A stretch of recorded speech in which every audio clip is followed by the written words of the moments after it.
Do you think Chinese people can't drive? And is India a country covered with slums and dirt? Well, today we're analyzing why American TV series is stereotyping Asians.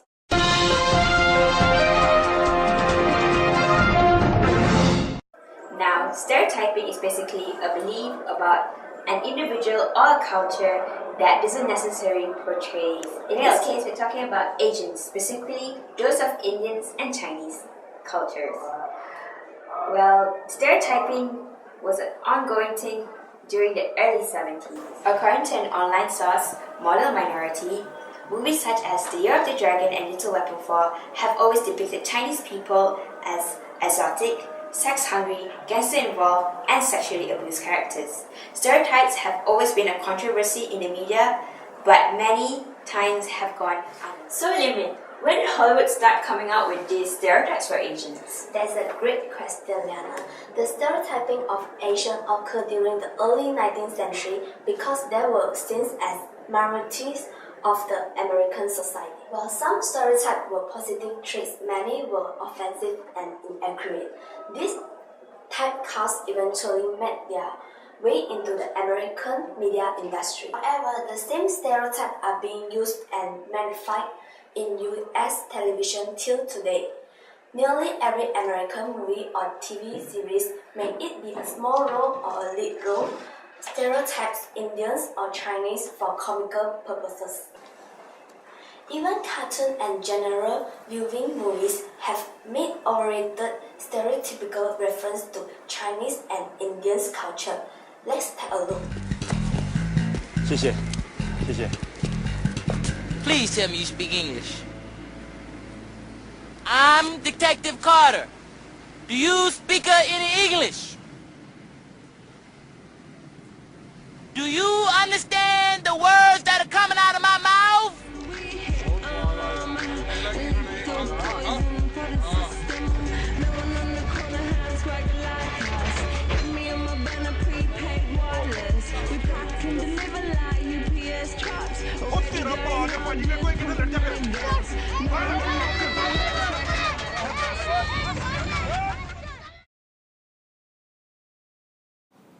That was a clip from the 1998 action movie Rush Hour.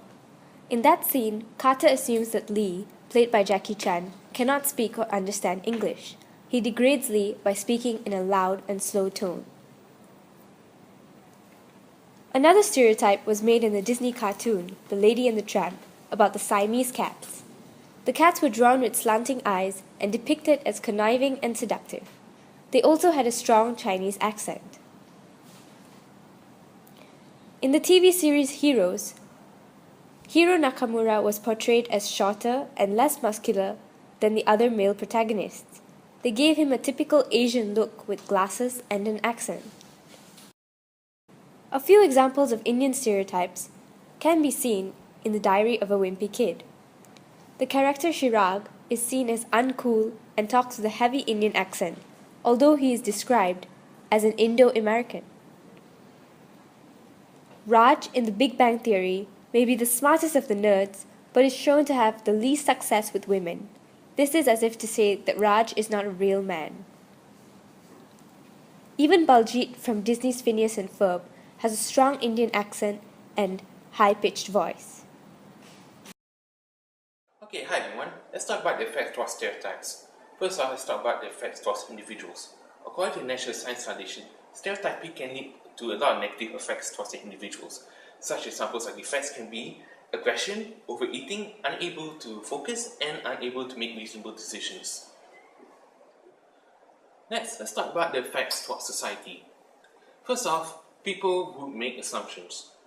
The whole world would think that the way that Chinese and Indians would are portrayed in the media are also the way they are in real life. But that's not the case now, isn't it?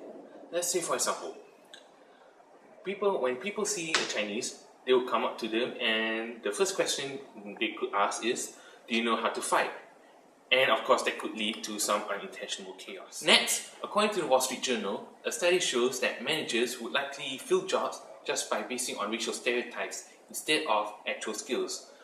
Some examples would say, let's say an engineering firm would hire a Chinese just because they think they're good in math, and hospitals because they think that they can be good doctors in the future. The next point would be young people will start believing in stereotypes, especially children. Children will often mistaken Chinese and Indian stereotypes as real because they don't know much about the real world outside their own homes. Their minds are not matured yet, and that could easily be taken advantage of. Some examples of these cartoon shows that show Indian stereotypes are The Simpsons and Phineas and Ferb. Now, the last effect of stereotyping towards society is a term called stereotype trap. Now, what does stereotype trap means? Well, it means that someone is trying to prove to another person that they are just more than a stereotype, where in the end, they could wind up confirming the stereotype even more. Now, according to the journal Computers and Education, because of the stereotype trap, individuals could wind up blaming themselves for failures. For example, white males could wind up facing the spectre of Asian superiority in math. Okay, now that's all from me, Azri. Now I will pass it on to Bobo.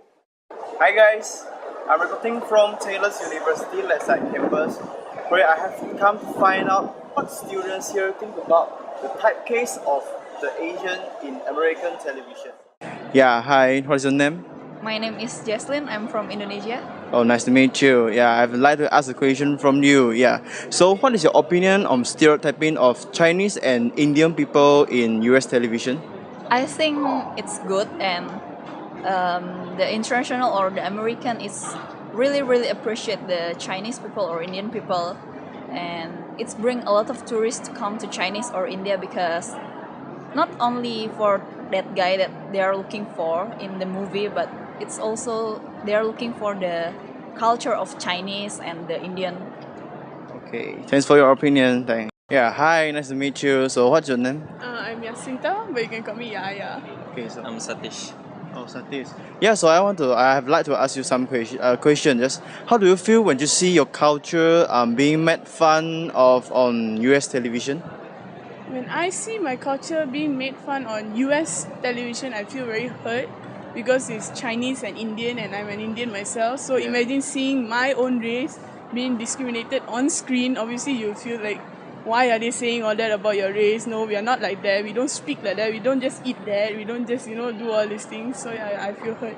Yeah, so how about you? I feel the same way. I mean, like, just because, they're like, okay, how do I say this? You're being judged by your culture and stuff. It's like it's very like typical to see that way. I don't like, you shouldn't be judged based on like one thing. Then I don't find it good, and it's something that we shouldn't do or something.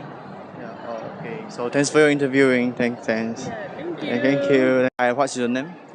My name is Carmen. So what course are you taking? I'm taking architecture. Oh, architecture. So I'd like to ask you a question. No. Okay. So how do you feel when you see your culture being made fun of on US television? I mean, if it's not too serious, like maybe just Asian have mata separate, small eyes. I mean, I think that's okay. I'm fine with it. I kind of find it funny, but if it's like too serious, then yeah, I get a bit annoyed. Yeah. So this is all what you want to think it. Yeah. So thanks for your interviewing. Those are some interesting answers. Thanks, Bobo. While some stereotypes are usually portrayed as jokes, they can get overrated and offensive. Things such as accents and different mannerisms seem to be made fun of on US television to make a clear separation that Asians are different. The United States seems to be first world in everything they do, but still portray other minorities in a backward manner. What they don't realize is that other countries would follow suit in depicting minorities because it is seen as the norm. In one of the most recent stereotypical issues was when Miss Nina Dopolari, an Indian American, won the Miss America pageant. Immediately after she won, Twitter was bombarded with hatred and racist tweets saying that she should not have won because she was not Caucasian. Although we are a multicultural country, Malaysian media also has its fair share of racially stereotyping each other. Many movies and advertisements have been made with Indians and Chinese speaking in heavy accents. Unfortunately, racial stereotyping of Asians doesn't seem to be subsiding anytime soon in the media. Perhaps it is time that US television switch up their content to avoid stereotypes from becoming identity traits. This is Youth Media. I'm Priscilla Naira. Thanks for watching.